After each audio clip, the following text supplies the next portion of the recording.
ममता जब बाजार से घर पहुंची तो देखा अम्मा जी मुंह फुलाए उसका इंतजार ही कर रही थी। अभी तो ममता ने अपने हाथ में जो सामान था उसे भी घर में नहीं रखा। उससे पहले अम्मा जी ही जोरदार धमाके की तरह फट पड़ी। आजकल बहुत मनमानी करने लग गई है तू अपनी। किससे पूछकर अलमारी खरीद कर लाई है? पैसे तो पेड़ पर उगते हैं ना, जब चाहे तोड़े और इस्तेमाल कर लिए। पति की कमाई की तो कमाई नहीं समझती। पति के लिए बिल्कुल दया भाव नहीं है। बेचारा कोल्हू के बैल की तरह कमाता रहता है और इसे देखो महारानी की तरह उड़ाती रहती है। ममता इस बात के लिए तैयार थी। उसे पता था कि अम्मा जी जरूर चिल्लाएंगी, इसलिए जवाब न देकर चुपचाप सामान ले जाकर एक तरफ रख दिया और रसोई में आकर चाय बनाने लगी।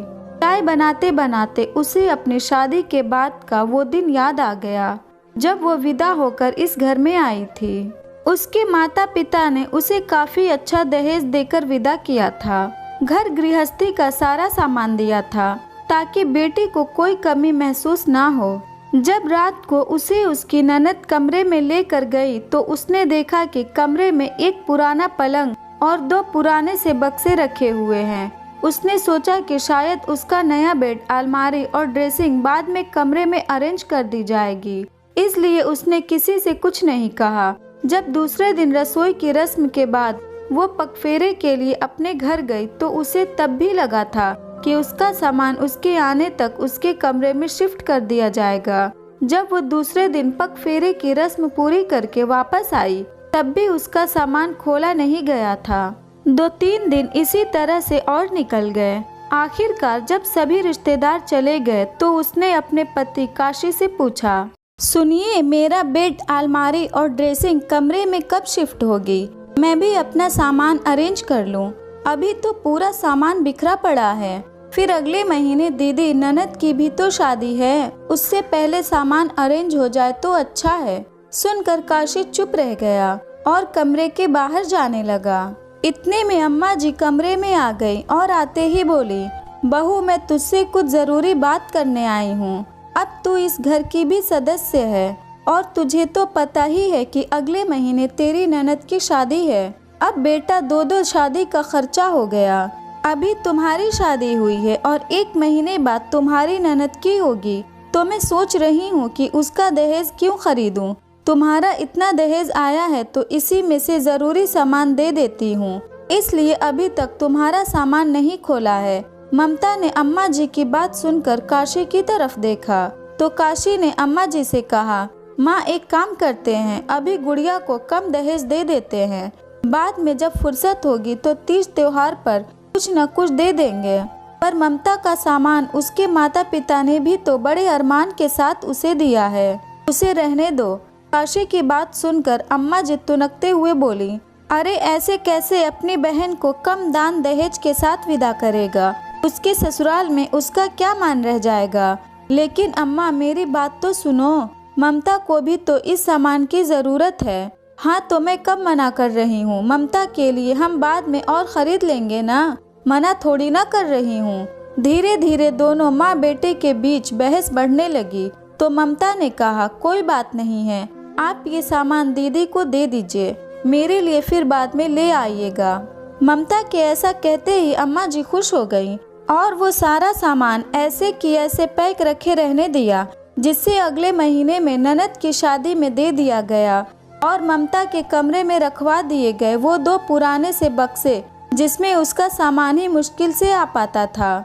आज इस बात को भी 2 साल हो चुके हैं, लेकिन आज तक ना अलमारी आई ना ही दूसरा सामान। कई बार ममता कह चुकी, लेकिन अम्मा जी हर बार टांग अड़ा देती।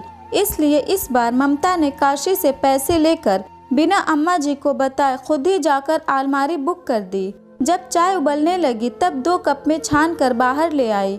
1 कप अम्मा जी को पकड़ा दिया और दूसरा कप खुद लेकर बैठ गई। उसे इतना शांति पूर्वक बैठकर चाय पीते देखकर अम्मा जी से उसकी शांति बर्दाश्त ना हुई। आखिर वापस तमतमाई हुई बोली, अरे तुझसे ही पूछ रही हूँ, किसी और से नहीं। किससे पूछकर तूने अलमारी खरीदी? अच्छा, अलमारी पहुँचा दी उन लोगों ने, जरा मैं भी तो देखूं अलमारी सही से पहुँची या नहीं। कहकर ममता उठी और अपने कमरे में आकर देखा तो अलमारी आ चुकी थी। वो अलमारी के पास गई और उसे खोलने लगी। इतने में अम्मा जी उसके पीछे पीछे उसके कमरे में आ गईं। उसे अलमारी खोलकर उसका मुआयना करते देखकर फिर बोली, बड़ी बेशर्म है रे तू तो। यहाँ सास तुझसे सवाल पर सवाल किए जा रही है, बजाय उसका जवाब देने के अपने ही काम में लगी हुई है। अगर अलमारी का दीदार कर लिया हो तो पलट करके अपनी सास को भी जवाब दे दे। किससे पूछकर तू ये अलमारी लेकर आई है? इसमें पूछना क्या है अम्मा जी, मुझे अलमारी की ज़रूरत थी और मेरे कमरे का सामान बिखरा रहता है, इसलिए अलमारी लेकर आई हूँ। अच्छी क्वालिटी की है ना? रंग तो बढ़िया लगा ना आपको? आखिर खुद जाकर पसंद करके आई हूँ। उसकी बात सुनकर अम्मा जी और ज़्यादा चिढ़ गई। फालतू का पैसा खर्च कर दिया। मेरा बेटा इतनी मेहनत करके कमाता है और इसे देखो बस उड़ाने में लगी रहती है। अरे पिछले 2 साल से भी तो सामान रखने में आ ही रहा था ना, फिर अचानक क्या हो गया?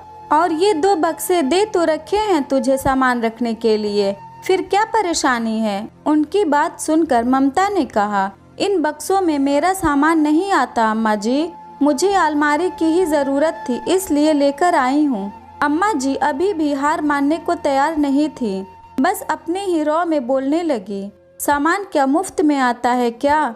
पैसे नहीं लगते इसके जो मुंह उठाकर चल दी अलमारी खरीदने के लिए, और ले भी आई।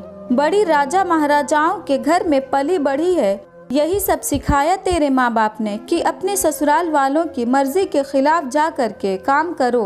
अब तो ममता के भी सिर के ऊपर जा रहा था। उसने पलटकर कहा, बस कीजिए अम्मा जी, आपके बेटे की कमाई में से अलमारी क्या खरीद ली? आप तो मुझे सुनाई जा रही हो। क्या मेरे पति की कमाई पर मेरा थोड़ा सा भी हक नहीं है? अलमारी की मुझे कितनी ज़रूरत है? सिर्फ मेरा अकेले का तो सामान है नहीं, आपके बेटे का ही सामान होता था। उसे कहाँ रखूं? और क्या कह रही हैं आप? सामान पैसों से आता है तो मेरे दहेज का सामान भी पैसों से ही आया था, जिसे उठाकर आपने अपनी बेटी की शादी में दे दिया और मुझे पकड़ा दिए ये 2 पुराने से छोटे छोटे बक्से। खुद का पैसा बचाने के चक्कर में मेरी ज़रूरतों को आपने एक तरफ कर दिया, जबकि मेरे कमरे में एक भी अलमारी नहीं थी। फिर भी मैं चुप रही, लेकिन आज तो आप मेरे माता पिता तक पहुंच गई। हाँ, किसी राजा महाराजा से कम नहीं है मेरे पिता। पैसा लगा करके उन्हें अपनी बेटी को सामान दिया था, आपकी तरह नहीं कि अपनी बहू का सामान अपनी बेटी को पकड़ा दिया। कहकर ममता अपने काम में लग गई और अम्मा जी अपना सा मुँह लेकर बाहर आ गई। पता था कि अब बहू मुँह खोल चुकी है।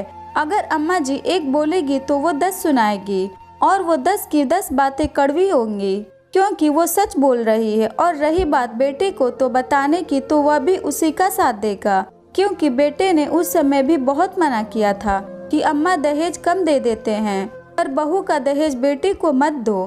पर बेटे के ससुराल में झूठी शान रखने के लिए आखिर बहू का सारा दहेज उन्होंने ज़बरदस्ती अपनी बेटी को दे दिया।